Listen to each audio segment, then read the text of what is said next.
Hi friends, Maruti Ertiga காரில் front பம்பரில் நாய் குறுக்க வந்து பம்பர் ஃபுல்லாக டேமேஜ் ஆயிருந்துச்சு. கஸ்டமர் நம்ம வீடியோ பார்த்து ராம்நாட்டில் மதுரை நம்ம ஒரு ஷாப்க்கு எடுத்து வந்தாங்க. செக் பண்ணி பார்த்தால ஃப்ரண்ட் பம்பர் ஃபுல்லாக டேமேஜ் ஆயிருந்துச்சு. அது போக வைப்பர் மோட்டரும் டேமேஜ் ஆயிருந்துச்சு. வெண்டர் லைனிங் தெரிச்சிருந்துச்சு. எக்ஸ்ட்ரா வந்து ஃபோக்லாம் டம்மியும் டேமேஜ் ஆயிருந்துச்சு. ஸோ நம்ம அதனால் எல்லாமே மாருதி ஓய் வாங்கி ஃபிட் பண்ணுறோம்.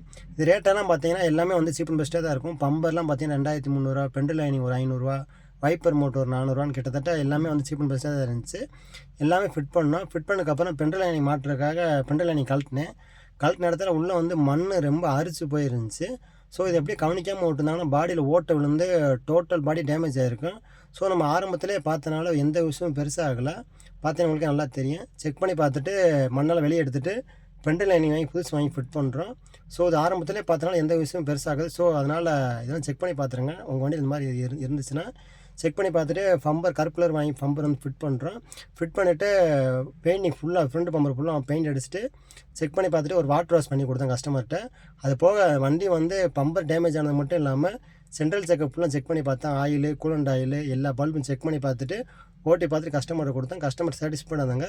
இந்த வீடியோ பிடிச்சா நம்ம சேனல் லைக் பண்ணி ஃபாலோ பண்ணி வச்சுக்கோங்க. தேங்க்யூ.